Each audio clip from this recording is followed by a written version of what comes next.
So we're here this evening to listen to a new speaker, also a first-time speaker at our Dhamma series.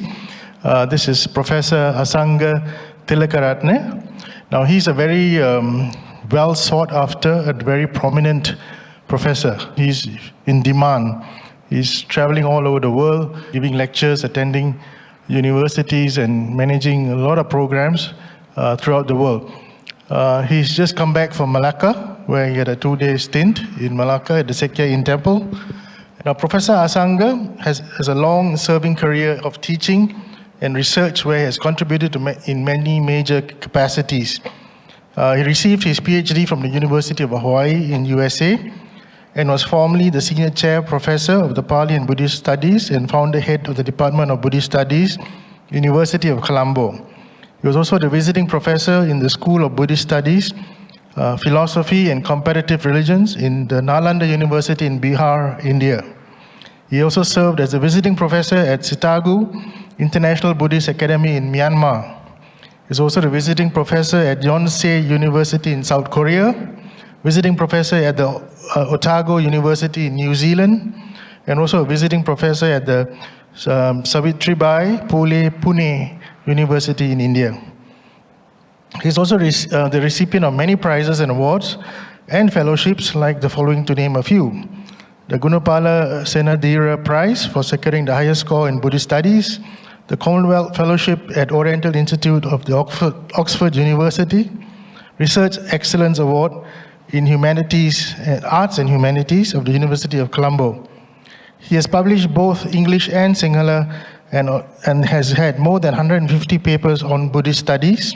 He has authored 20 books, 94 research papers in English, and presented in 149 seminars and conferences throughout the world.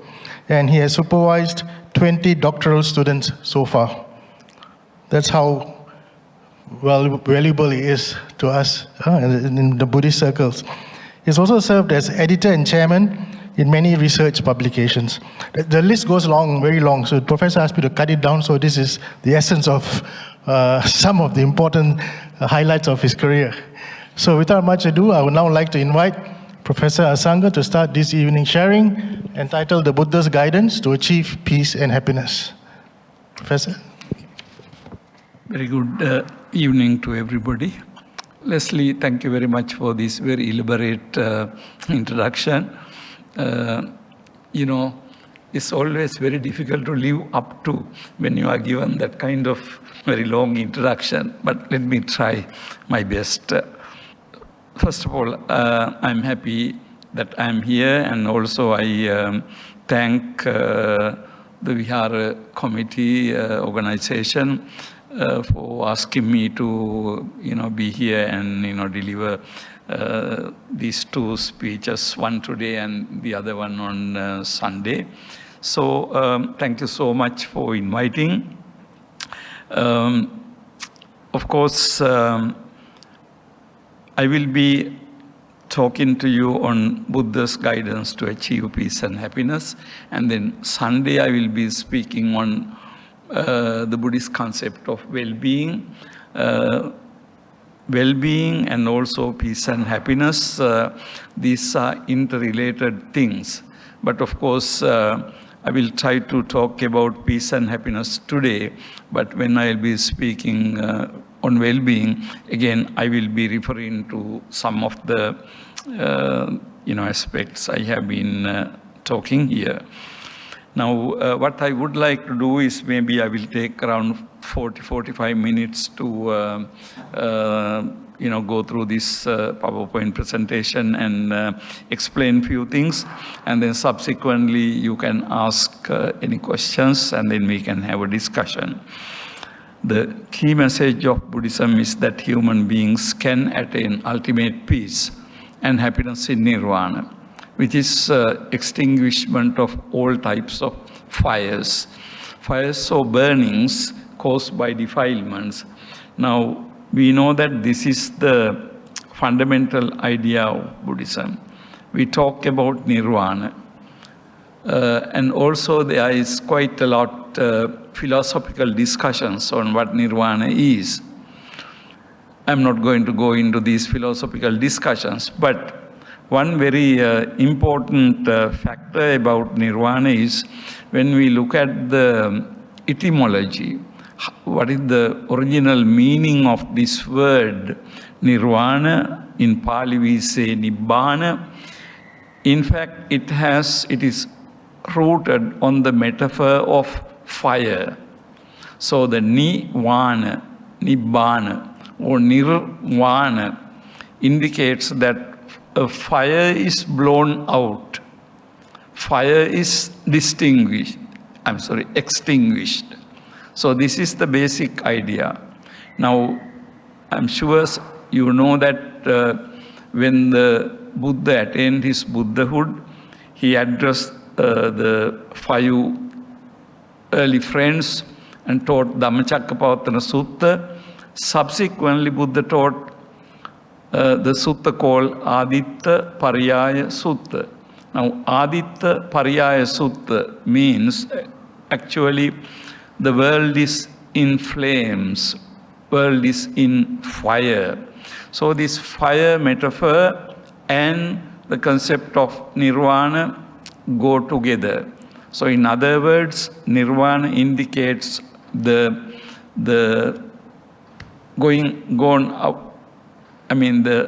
extinguishment of blowing out of the fire. Now fires are basically fires caused by defilements. In other words, as ordinary human beings, we are burning with things. Now, what is the path to get away from this burning? Okay, the theme of the present discussion, however, is not nirvana.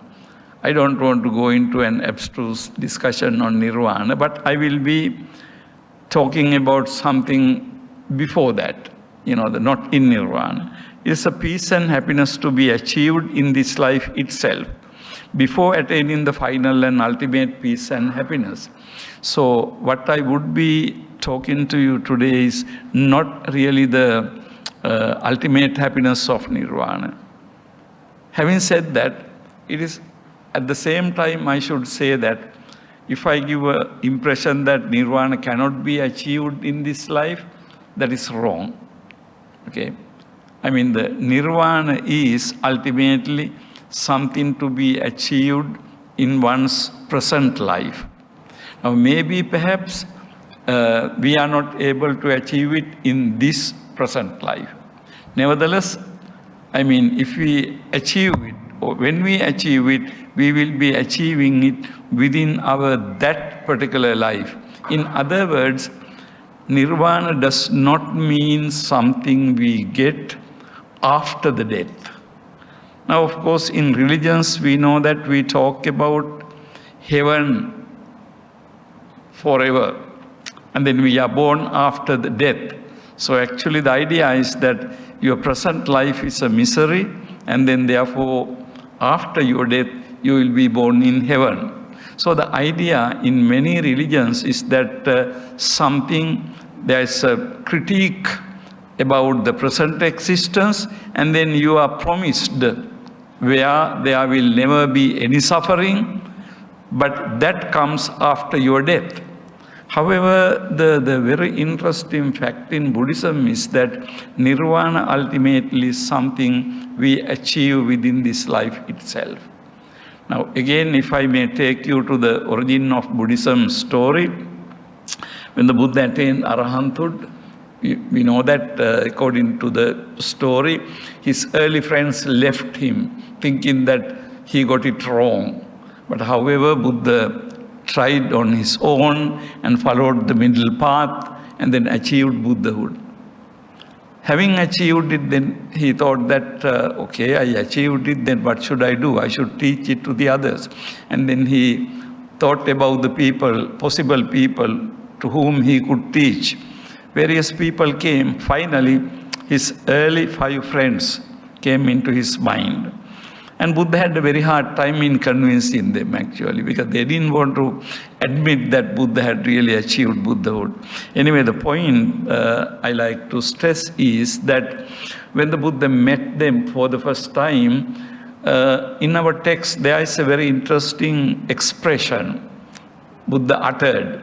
That expression in Pali is Amatang Bhikkhave Adhigatang. Amatang Adhigatang. Amatang. Amata, the Sanskrit form is Amrita. Amrita or Amata means deathlessness. No death, no dying. So that was the first expression Buddha uttered to his early friends. Amatang Adhigatang. I realized the deathlessness. Now, interestingly, what is this deathlessness? Is it some kind of blissful existence where you are born and you will never die? No. Because the Buddha's teaching is any existence, if you are born, then you undergo disease, decay, and finally death. So there is no existence without decay and death. Even in Divyaloka, heavens, Buddhism teaches, your lifespan can be very long, but even after a very long lifespan, you are going to be dead. So then what is the meaning of this deathlessness? Actually, the deathlessness is you have overcome and conquered the death. However, that doesn't mean that you are not going to be physically dying. We know Buddha died, right?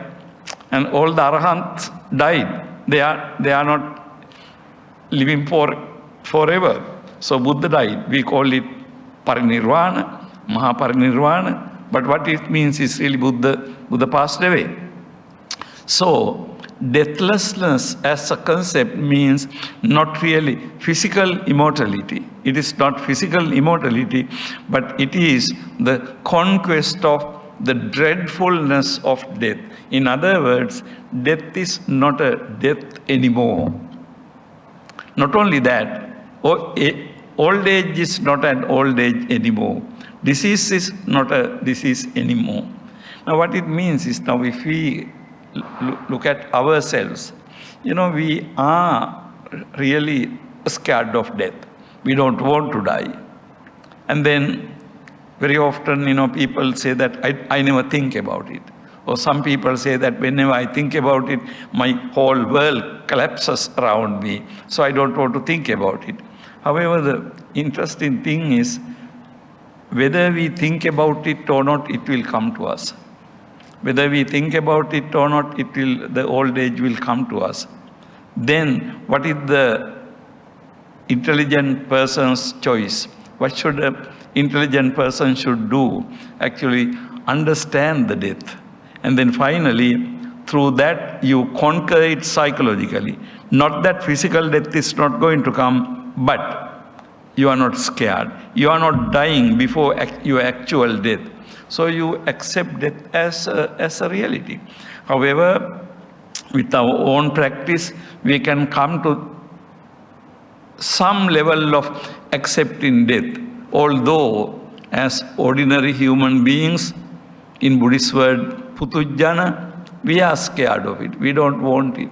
But on the other hand, with our own practice, we can reach a level where we are not really scared of it, even though we don't like it. Now, that is why I don't want to give the impression that nirvana cannot be achieved in this life. Actually, every moment, for example, clearly when we talk about Sotapanna, Sakadagami, Anagami, Arahant, these are the 4 stages of enlightened people. Sotapanna's stream winners are the pretty basic, and then once returner, next, and then the never returner, Anagami, and then the worthy one, Arahant. Now ultimately, before Arahanthood, Sotapanna means Sotapanna still experiences nirvana. If I may put it in somewhat misleading words, we can say that he experiences bliss of nirvana 25%, and then 50%, 75%. But when you become an arahant, you experience is 100%. Okay. So therefore, and even though we may be ordinary human beings, putajjana, but if we have correct understanding and practice behind that. At least to some level, we conquer death to some extent. We are not too scared of it. Okay, so now when we talk about peace and happiness, actually, the important thing is basically before we attain this ultimate peace, what we can achieve. Now here I refer to an ancient text and then I quote the Pali stanza. I don't want to spend too much time on that, but it says, the activities of all beings are done for the sake of happiness. The happiness, however, is not without righteousness or Dhamma. Hence, be a follower of the Dhamma. This comes in one of the ancient Pali texts called Hatha Vanagala Vihara Vansa. This statement combines, this statement combines peace and happiness with Dhamma. What is this peace and happiness as understood in Buddhism? Now, the whole important thing is you can think about peace, you can think about happiness, but Buddhism makes it very clear that without Dhamma, without righteousness, without being good person, in a simple language, you can't be a happy person. You can't be a peaceful person. Okay, we will look at what this idea means. Now, currently, peace is mentioned mostly in discussions involving international relations, war and peace, yuddha and sam. Peace discussed in the present context is not this international idea. From a Buddhist perspective, peace is what is referred to by the term santi, deriving from the root sam, to pacify. The verbal form is sammati. Santa is the past participle, grammatically. Nirvana is called santipada, place of peace or place of tranquility. The term ajhatta santi means the inner or internal peace, which is the focus in this discussion. So ultimately, when we talk about peace, actually in Buddhist perspective, peace is always inner perspective. Although we talk about peace between countries, peace between societies, and then peace talks, and all types of things. However, ultimately, whether we refer to countries or continents or organizations, but ultimate peace has to be emerging from your inner being, inner self, in the sense from your inside. Because the peace if you are not internally peaceful, you can't be externally peaceful. Now, we think that, the countries are fighting. Actually, it's not countries fighting. It's people fighting. But ultimately, those people who are fighting, very often they fight not because they want to fight. Somebody orders them to fight. Now, if we go like that, actually, where does the war, conflict begin? Ultimately, we know that behind any world-scale huge war, there are a couple of minds that make the decision. Right?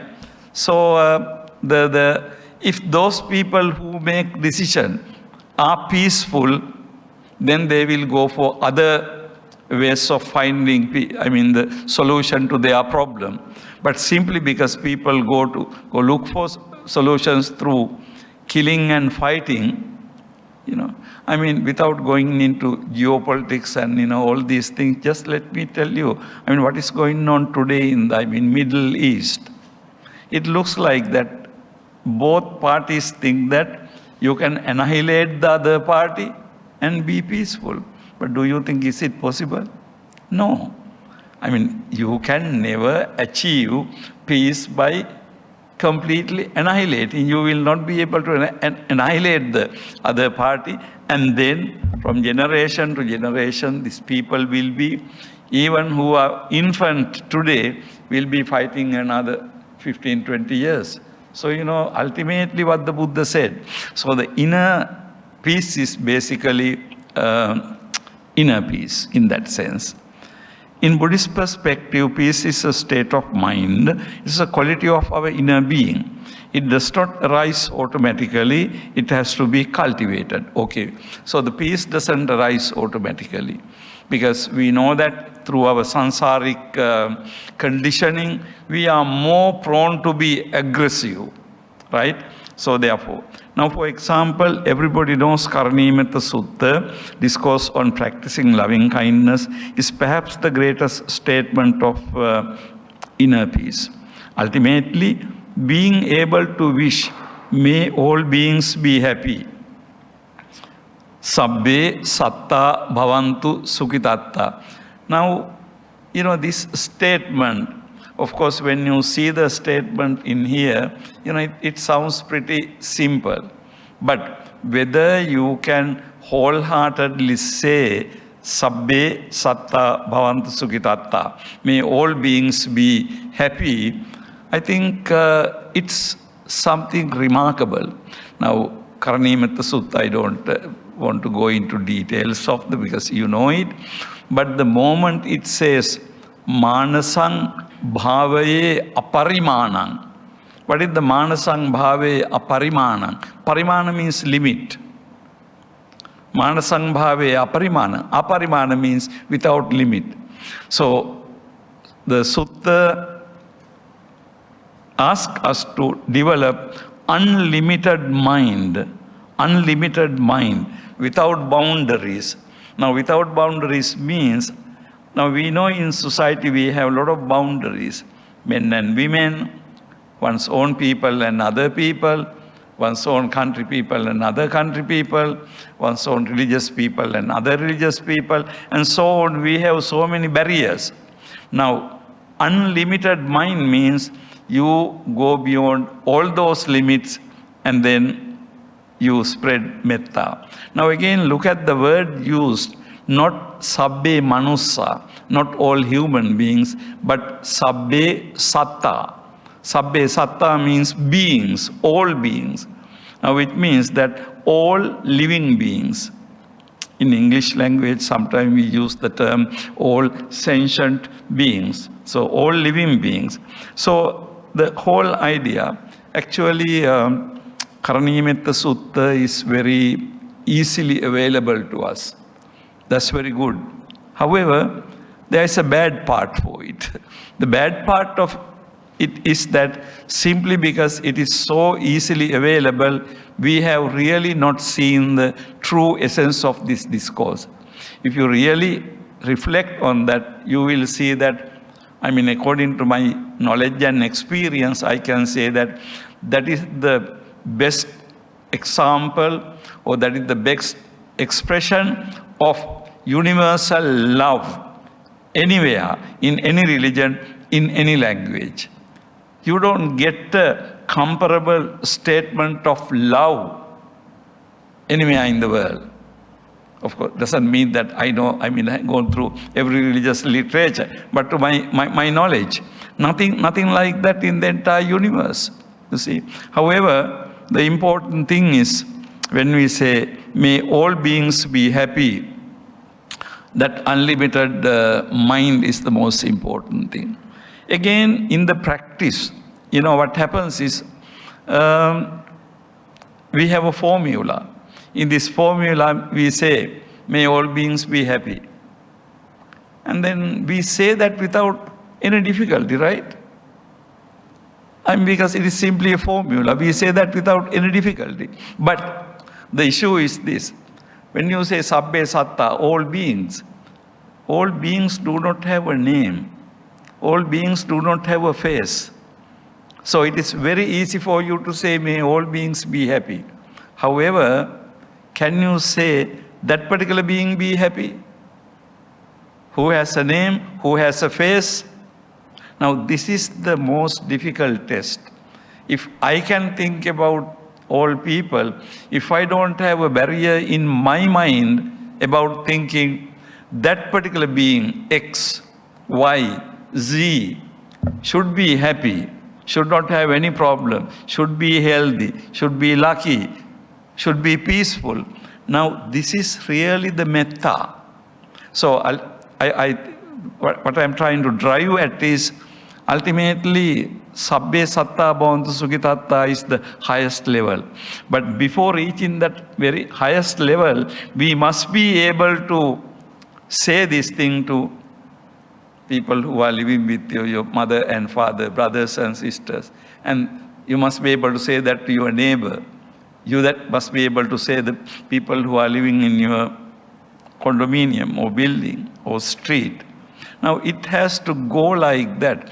It has to go from living example to something abstract. So the moment we come to may all beings be happy, actually we should have reached the highest level of that. But if we don't mean it, we can just say that as a word, and then of course it doesn't make any sense, okay? So I think the traditional Buddhist practice of metta usually begins with oneself. May I be peaceful and happy and peaceful. And then you extend it to the others.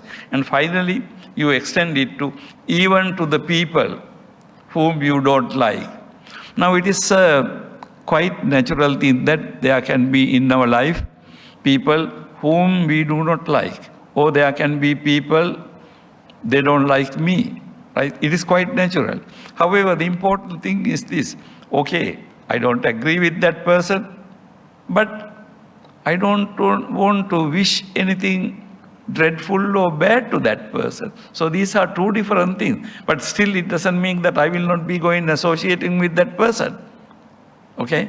I don't want to be a buddy of that person. Nothing doing. But still, I will not even think of any harm to that person. Now these are the two different things. So not that we are, as ordinary.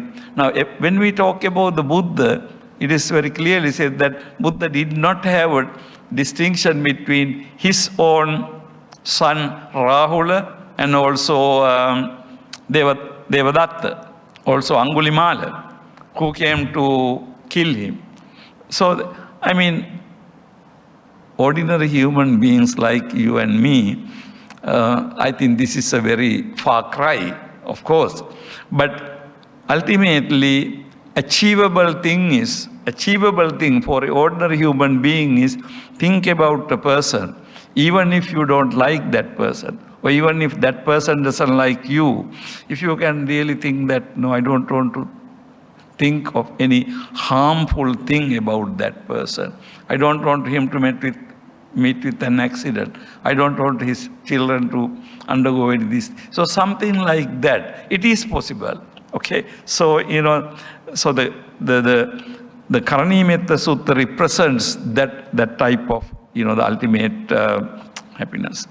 So peace in the sense of non-conflict, non-war, according to the Arana Vibhanga Sutta. Actually, I don't want to go into detail of this sutta. I will kind of skip it.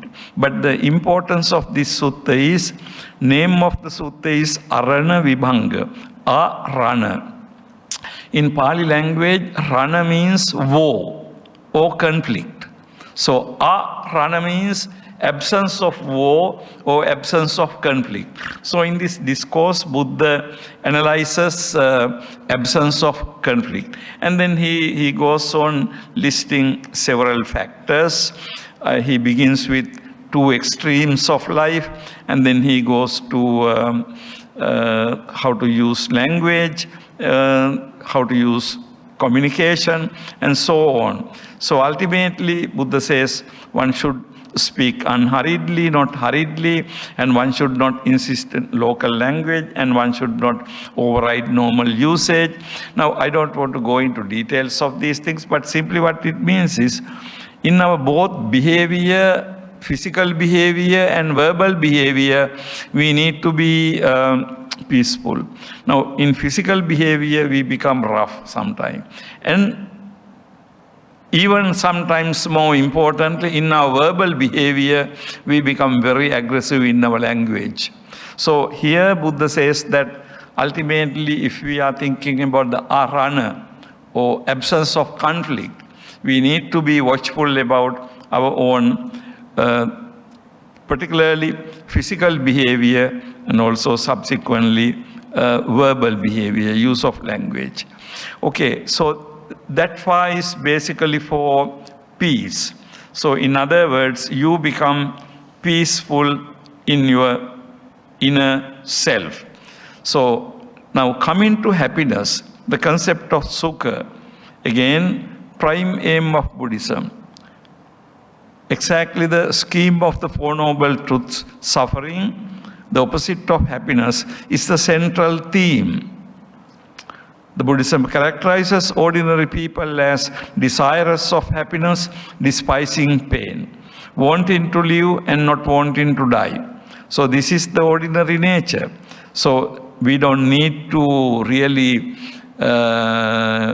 go into detail about peace and happiness. This is what we want. Ultimately, when the Buddha talked about nirvana as the happiness, Buddha addresses that human nature. Now, very often we think that Buddha talks about the dukkha or suffering in Four Noble Truths. And the idea is actually Buddha talks about suffering mainly because he wants to talk about happiness. So the psychologically it is very important to acknowledge that there is suffering, okay? To acknowledge that there is suffering. Because if you don't acknowledge that there is a problem, you can never find a solution. So in order to find a solution to any problem, you have to first admit that there is a problem. So suffering is that. That's why Buddha talks about suffering. However, suffering, how it arises and then how it ceases, and the path leading to the cessation of suffering. So therefore, happiness is what people want. But according to the Buddha, there are different grades of happiness. There are different types of happiness. Now, let me list few things. Physical and mental happiness. Kāyika sukha and cetasika sukha. Physical happiness and mental happiness. Happiness associated with things, happiness not associated with things. Samisa sukha, niramisa sukha. Happiness of household life and happiness of renounced life. Ghi sukha, pabbajita sukha. Happiness of pleasure and happiness of renunciation. Kama sukha, nekkama sukha. Happiness associated with things and happiness not associated with things. Upadhi sukha, nirupadi sukha. Noble happiness and ignoble happiness. Arya sukha, anarya sukha. All these classifications show that happiness has been understood in the Buddhist tradition in a deeper sense while not leaving out its regular sense. Now, for example, when we take happiness associated with things and happiness not associated with things. So the word in Pali, Buddhist language, is upadhi. Now, this is very common. We believe that we get happiness, we achieve happiness, more we have things. So we like to have so many things, so we think that we are happy by that. Recently, I saw a book. Actually, it's not a very new book. About 3-4 years ago, it was published. The title of the book is Stuff. Title of the book is Stuff. You can Google and see that. Now, this whole book describes how this stuff, so many things we accumulate, which are not really needed. In actual fact, we don't need them. You buy things, simply you think that, every once in a while or once a week, you have to go shopping and buy something just to feel that you exist. Some people say that, you have to go and just buy things. So you buy things simply because it comes on sale. Not because you need it, but it comes on sale. So in that manner, we accumulate many things that are not needed. So the idea is that the moment we try to accumulate everything we want. Of course, depending on our economic situation, we will be able to buy as many things as we can. But we will never be able to buy everything we want. I mean, Buddhism makes a clear distinction between what you need for your existence and what you want, what you desire. So to make a balance between the two is, something very, very important. Make a balance between the two. Because the moment we try to get everything. There's a very interesting Indian story about a king. The king wanted to walk around in his kingdom, and then he asked his minister to cover everywhere he goes with a carpet. Okay? Now, king gives the order, but the minister thinks that how difficult, the thing it to be done. Because, how can you cover the entire area where king walks around with carpet? Then, this wise minister suggests to the king, my lord, why don't you cover your feet? Why don't you cover your feet with the carpet? Now, you see the contrast. We all are like that proverbial king who wanted to cover the entire kingdom with carpet wherever he walks. But on the other hand, Buddha represents the opposite, where, of course, if you cover your feet with comfortable carpet, then wherever you walk, you are walking comfortably. Now you see this two contrast is, something very, very interesting. So therefore, happiness has been understood in a deep sense. I mean, don't misunderstand. It doesn't mean that ordinary happiness is rejected. No, it is not like that. And here, if you take 4 types of happiness to be achieved by household life: happiness of owning wealth, happiness of enjoying wealth, happiness of being debtless, and happiness arising from being flawless. Number 4. When a householder knows that his physical, verbal, and mental acts are flawless, he gains happiness. Now, if you look at these 4 types of happiness, of course, we know happiness of owning things. We need to have money, and we need to have money to spend. So there is no doubt that you need to own certain things. Now, particularly if you take in the Buddhist tradition, monks and the ordinary householders, we can in a way say that, a monk who has given up everything doesn't need. But what about the ordinary lay person? Now, in the Buddhist tradition, it is the ordinary lay people who take care of the monk. Now, you get this monastery, this center, it is maintained by the ordinary householders. I mean, they contribute financially. So, in other words, in Buddhist view, householder, ordinary people not only should have enough money for themselves, but also they need to have something little more, extra, so that they can perform their, among many other duties, religious duties. I mean, Buddhist tradition is trying to be very unobtrusive. That means not really going into the influence in the ordinary people's happiness. Whole concept of pindapata, the going for begging alms, which is a part of Indian tradition.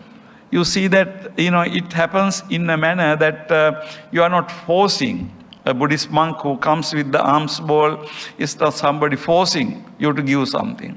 But it's a very innocent way of receiving the meals. You are not forcing it on anybody.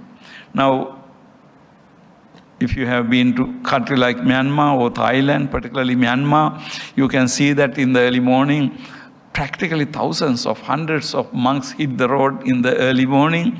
And then when you look at the people in that country, of course there are very rich people, but ordinary people are living a very, very simple life, right? But then you wonder how they maintain this Sangha. Actually, every family gives whatever they have a little bit. Now, when every family gives whatever little bit they have, some food, finally, all the monks are fed without any problem. But then it is not really a huge burden on things. It depends on how people look at it. Now, somebody did the research on Myanmar long time ago, actually.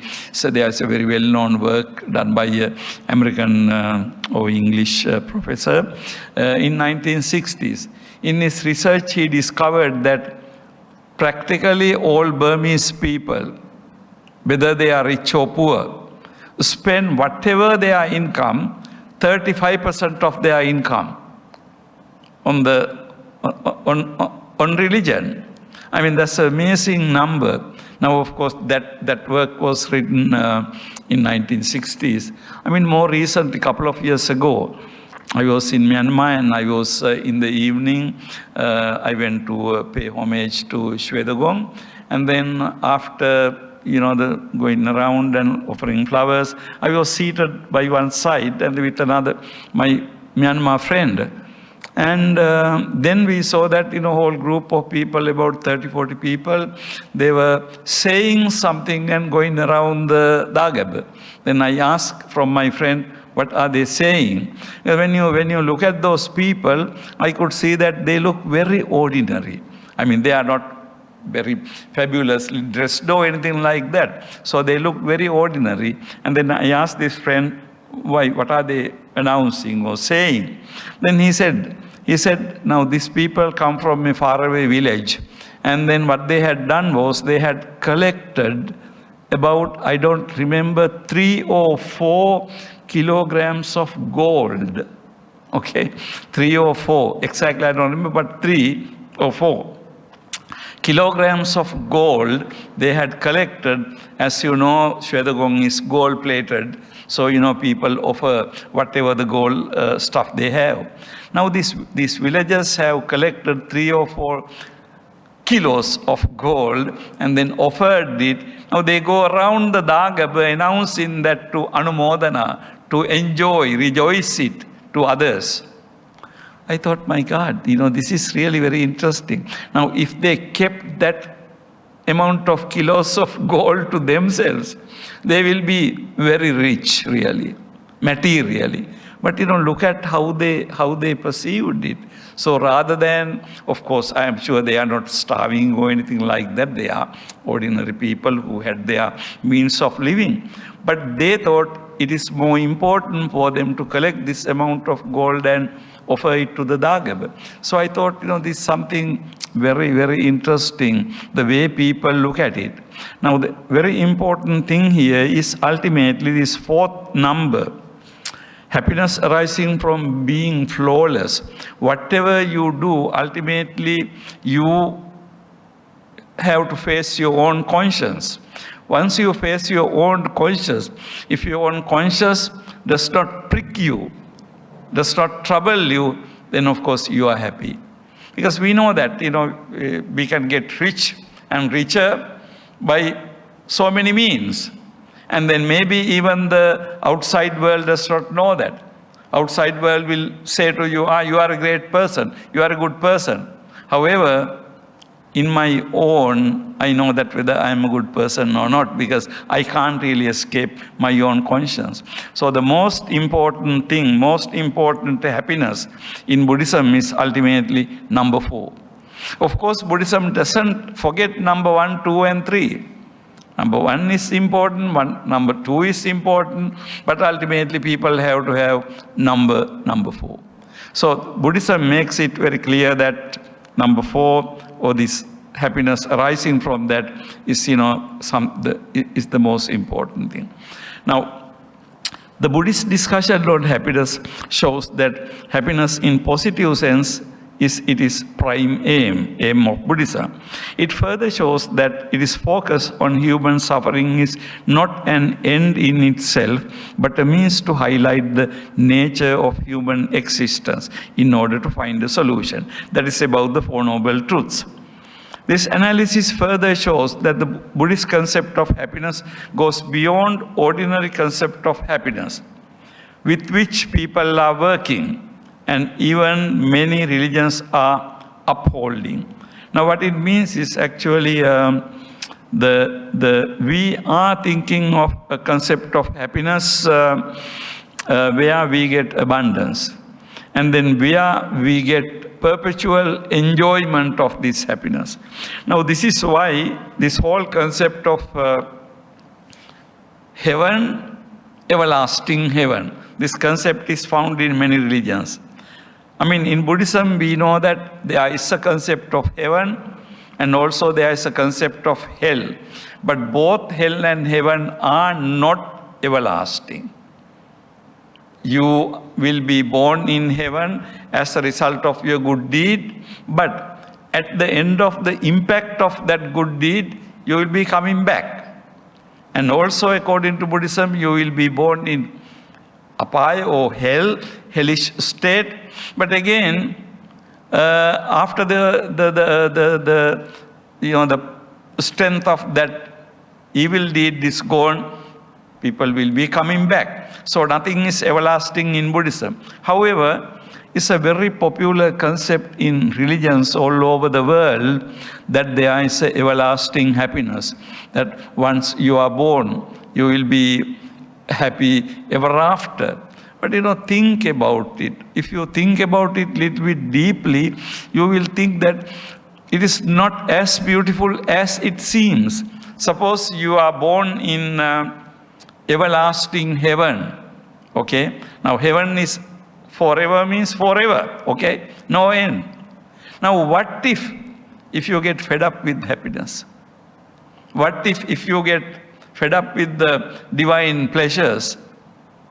Do you have escape from that? No. Can you commit suicide in the heaven? No. I mean, same thing with the hell. You are everlastingly in hell. So you can see that although it sounds very interesting, everlasting happiness, forever, no return, but it is very scary if you think very carefully. You have to have a choice, really, But so what I'm trying to tell you is actually the Buddhist concept of heaven and hell both ultimately talk about happiness, but that type of happiness ultimately has, its own limits. So therefore, it is not happiness forever. However, happiness forever, Buddhism talks about it. Ultimately, happiness we derive from giving up. Happiness ultimately in nirvana. But before attaining nirvana, the moment you give up something, you feel happy. Actually, that happiness is irreplaceable by anything else. Maybe you give a little dana to somebody. Maybe you help somebody. But moment it goes without any expectation in return, that's a great feeling.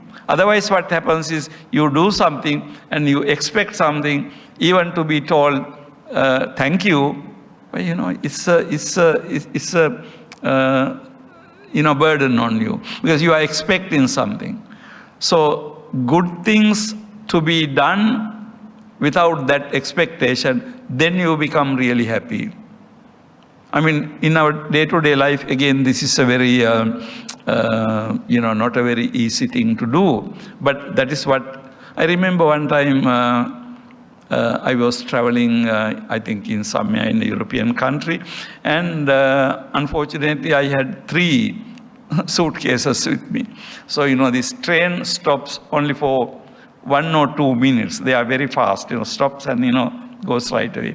Then now I was wondering, okay, I was keeping 2 suitcases quite close to the door and then keeping another suitcase close to me. And then in front of me, of course, before me, there was this young girl who was also getting ready to get down. And so maybe she felt that, my situation, how to get down with 3 suitcases. And once the moment the train stopped, this young woman just took 1 suitcase and got down, kept it, and then she just went even without looking at me. Now, I was so relieved because then I could take other 2 suitcases and get down, which I did. But I wanted to say at least thank you. just to smile with appreciation. Nothing. She just gone. Now, this is a very minor thing, as you can see, but I still remember this may have happened about 30 years ago or something. I still remember it because that was a beautiful act. Somebody did that without expecting even a smile or thank you or anything. I think this is I'm sure maybe she is not a Buddhist or anything, but this is where we really have to aim. You do something without expecting anything back. So people are capable of doing that. So this is the way ultimately it has to be. So this analysis further shows that the Buddhist concept of happiness goes beyond the ordinary concept. And ultimate happiness in many religions is the highest degree of happiness known. Everlasting, endless indulgence of pleasure. So the Buddhist concept of happiness and its experience are qualitatively different, so you can see that. And how to attain happiness? The path to attain nirvanic happiness is the threefold training. You know about it: morality, serenity and wisdom, sila, samadhi, panya. The degree of the involvement in the path differs depending who practices it. All of us practice. There's a venerable monk here and all the others are. But then the difference is everybody follow the same path. But of course, the difference is, how you do that. For the ordinary people who have worldly goals to attain, Buddhism does not impose any restriction or limit. It only says that they should not violate the Dhamma in doing so. In other words, Buddhism doesn't say that lay people, ordinary people should not earn money. Buddhism doesn't make a restriction. Buddhism doesn't make a limit. But only thing Buddhism would say is, don't violate the Dhamma. In other words, don't do anything wrong in order to become rich. But if you can become rich in a righteous, good manner, then Buddhism doesn't have a restriction. In other words, they need to make sure at the end of the day that they have the happiness of being flawless. Anavajja Sukha mentioned above. This can be achieved by developing right attitudes toward oneself and others, including all the sentient beings and environment. Now this word right attitude is again a very important Buddhist term. We use the term sammaditthi, right attitude towards life, right attitude towards others, right attitude in a situation. Now, you might be thinking, okay, what are the right attitudes? How can you achieve it?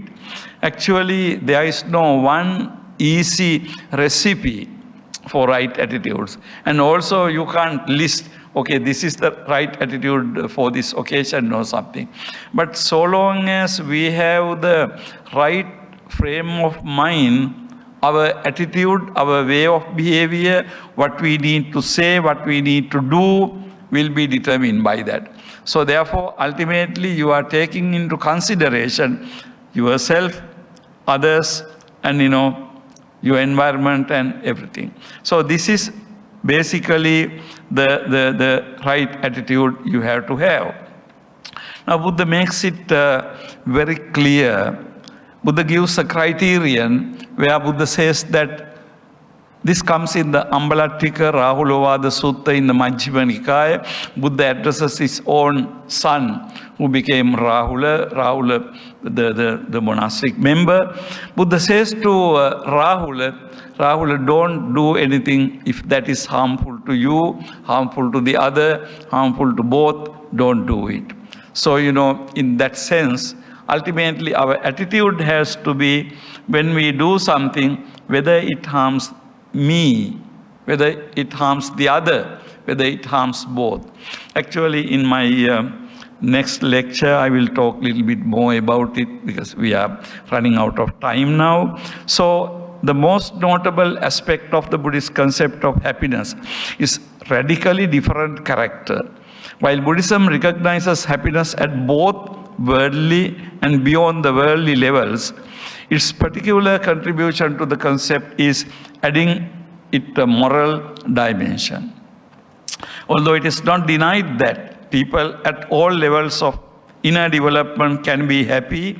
The true happiness is based on flawless actions. Now to wind up, actually when we talk about both peace and happiness according to Buddhism, what is the real Buddhist contribution to this discussion? Now, of course, ordinary happiness we all are familiar with, right? Now, then maybe perhaps we can summarize whole idea that peace and happiness is basically, I'm saying this because there are so many guidelines and so many guidance you can achieve, you can find in the ordinary world, how to develop your business, how to do this thing, how to develop your health, physical exercise, and all these things. So those things are very freely available in our world today. But however, what is not so freely available is what the Buddha wanted to emphasize. Not denial of peace and happiness or physical happiness, but to add moral dimension to whatever we do and say. So once you add the moral dimension, things become much more beautiful. Okay, let me wind up with that. And thank you for listening. And maybe we will open for some little discussion. Thank you very much.